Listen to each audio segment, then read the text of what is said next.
Hey, VC Jeff, back again. So I'm waiting for the air conditioning repair guy to get here. It's about 92 degrees upstairs. Luckily, I'm in the basement. Um, so yeah, so I might have the pauses at some point if they actually do come, but they're already late. So yeah, we'll see. End of day. So hopefully I didn't waste a whole day at home and have to go waste a whole nother one at home tomorrow. We'll see. Anyway, hope everyone's well. So some new to me stuff, some revisits. So I'm just gonna start with the vinyl. Yeah, I love pretty much all the new stuff's on CDs lately with all the heat. Though I do have a couple things on order. I've shown this before. I got this from TRex. It's a double LP comp. It's on CD too. I'm not sure if it's a single or a double CD. It's a pretty good comp. Not definitely not an essential one unless you're really interested in like early punk. So it's all girl punk bands from the it's been a while since I read the notes. So 78 through 1980 and 80 through 83. I believe they were somewhere around the Olympia area. So Neo Boys and the titles sooner or later. I think it's been a while since I read the liner notes, but it's a pretty good comp. Um, but yeah, music wise, it's probably go for it. It's fun, but it's by no means essential listening. But yeah, it's a it's like proto Bikini Kill or whatever. It's but a little more in the K-Rex whatever. I don't know how you describe it. That kind of lo-fi production, not quite punk, but it kind of was back in the day, I guess. I don't know, but that kind of that K-Rex sound, the little punkier. But yeah, excellent comp, fun, worth a listen, worth buying. I don't know, but I don't think these go for a lot. I certainly didn't pay a lot for it, so even new. So, whoops. Oh crap! Just ripped my sleeve there. I guess I've got a new sleeve on there later. This one, I bought this sealed in Japan, so it's a second pressing. Excellent. I do have some of their other stuff. They're a little more common, I think. Uh, yeah, this is the San Francisco Kaleidoscope, so pretty straightforward, a little bit poppy. It's like pretty straightforward, but excellent album. That's a 4.5 all day long. Yeah, most like albums of the period are definitely not perfect. But yeah, it's worth a listen at the very least. But if you see one, I would probably pick it up if it's not too bad. I think I paid like $12 for the seal for a second pressing. But I think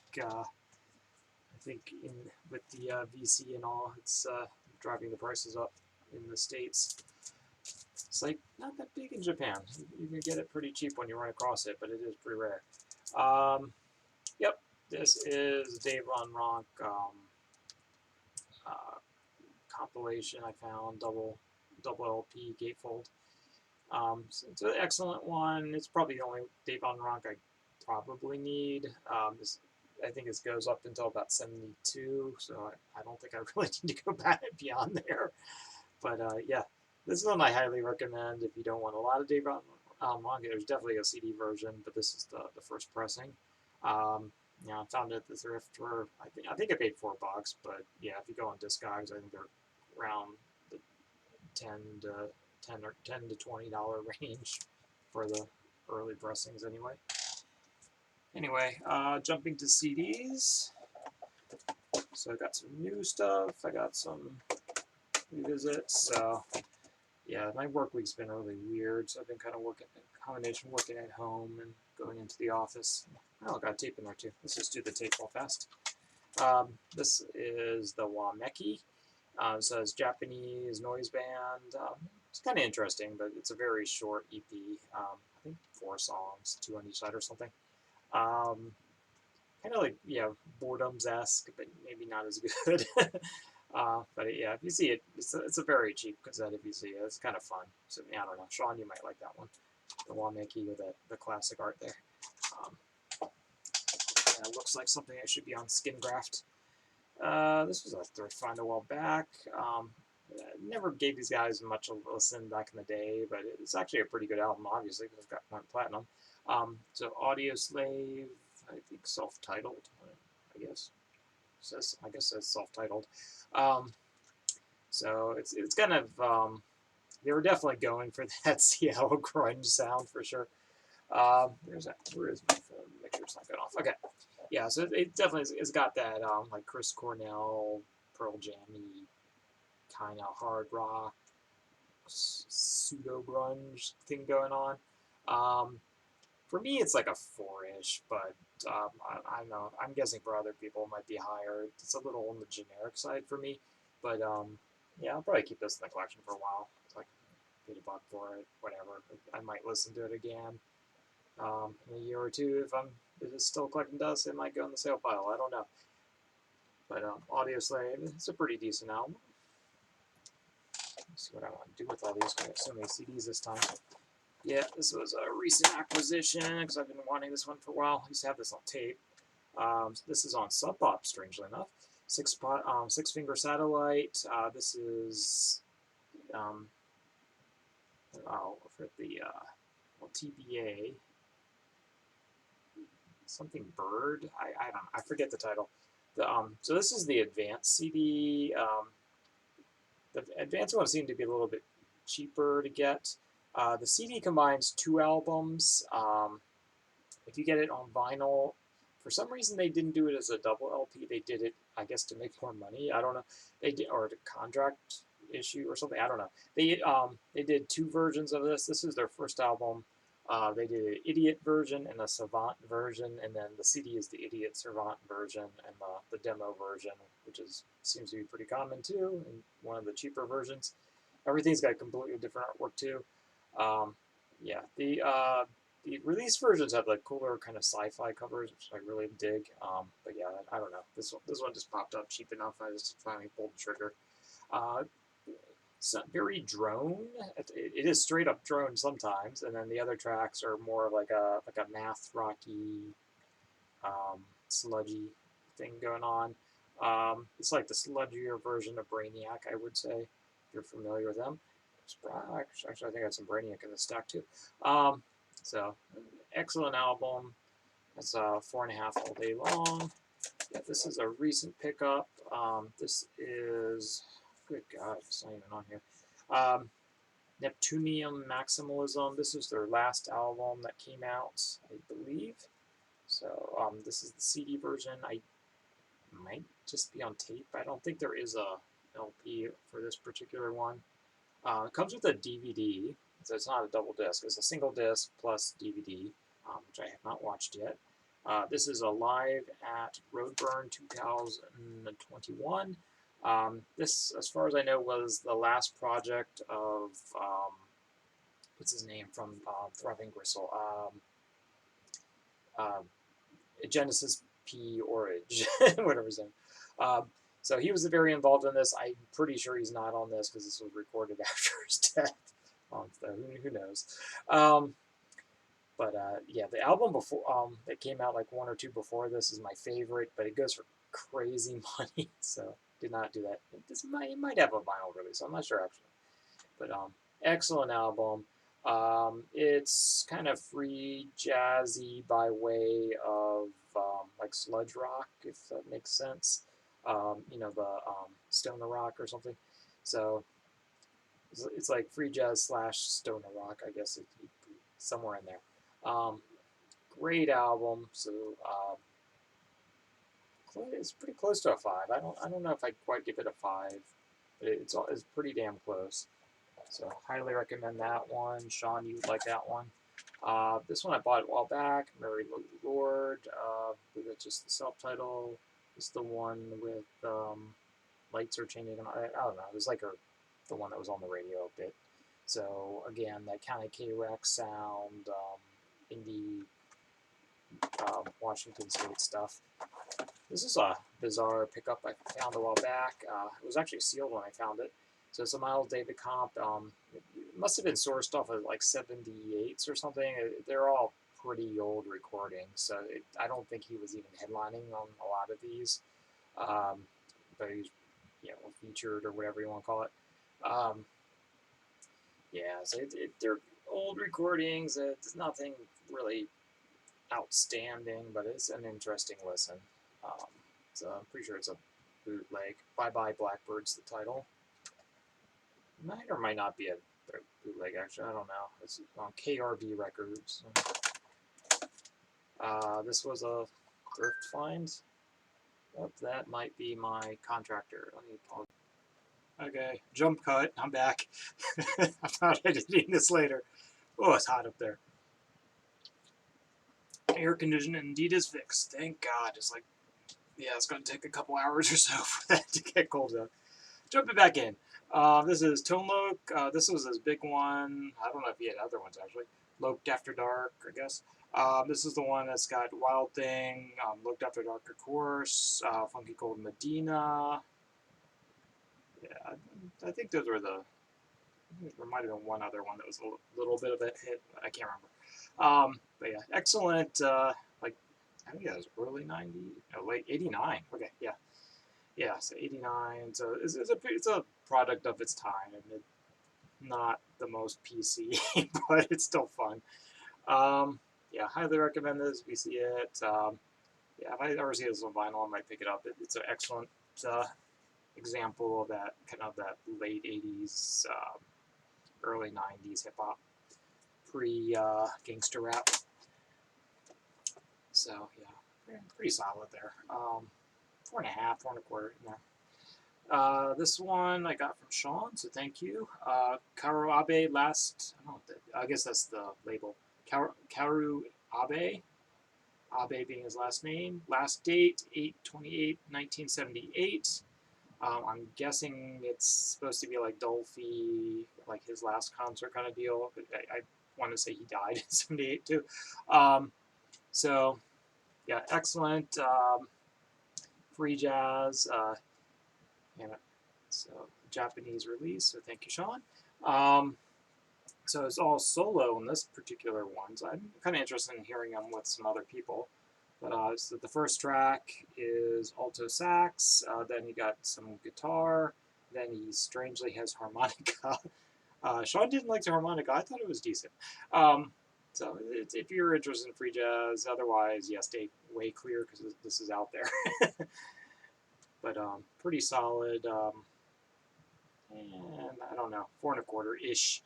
It's not the easiest listen. It's one of those ones I'll probably get more into with time. But first impression is about 4.25-ish. Continuing, this was a comp I found thrifting. That's some killer stuff. Just looking around.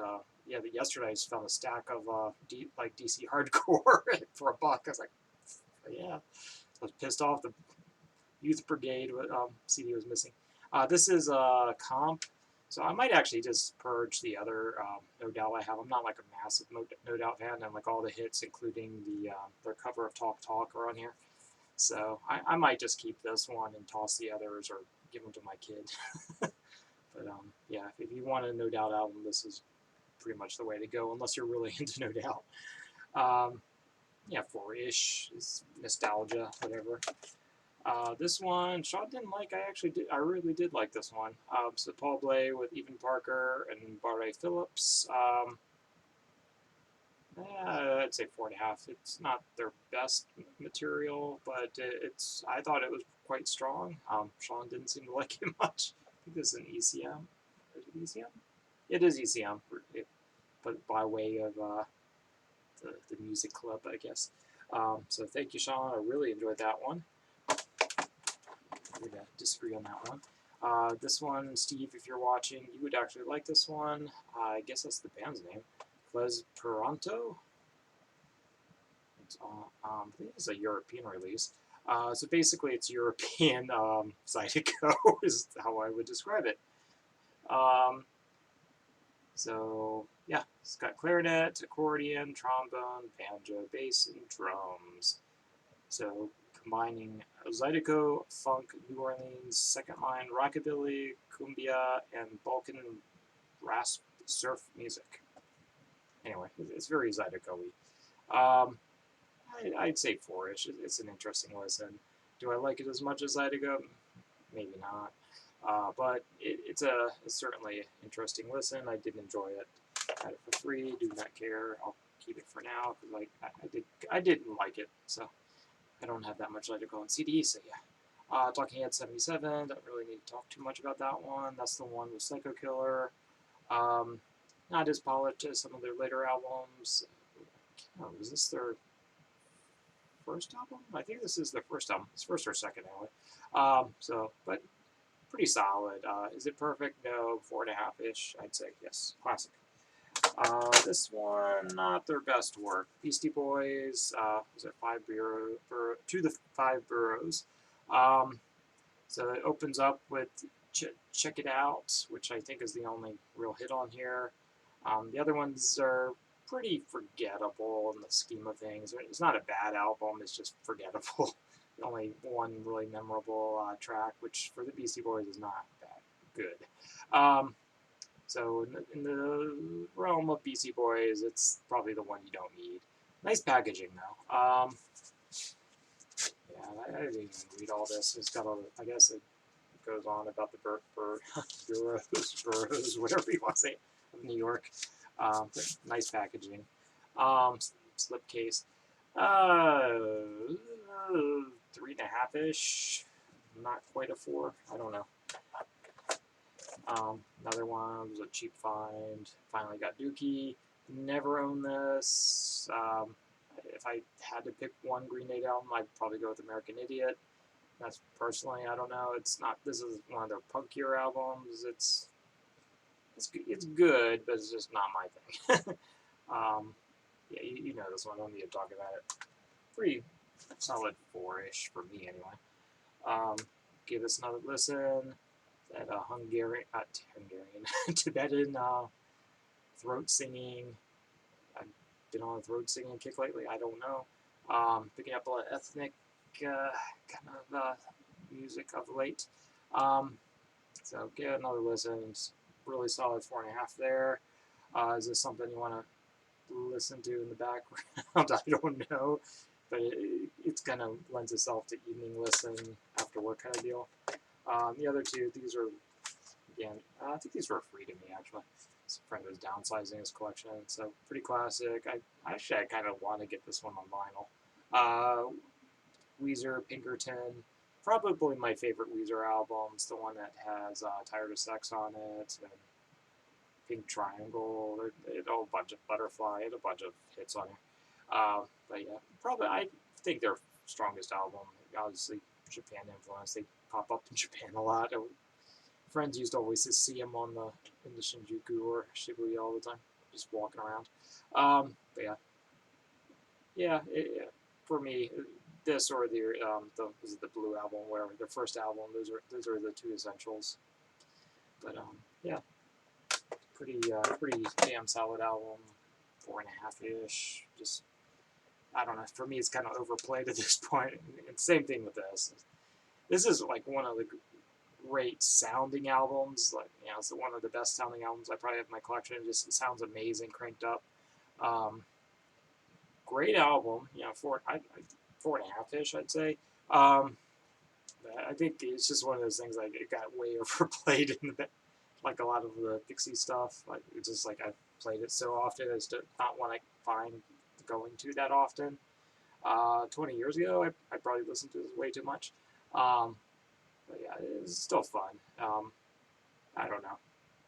It got attempted to get on vinyl, but yeah, I don't know. It's fine. Anyway, I'm going to stop here because this is running really long because, I have a lot of work at home days. I just haven't been able to do the video because I've been all over the place with this damn AC issues. Still sweating here. So take care, guys. And yeah, stay cool. It is hot, and I'm really hoping the records I ordered recently are not all warped by the time they get here. Hoping the same for you guys. Later.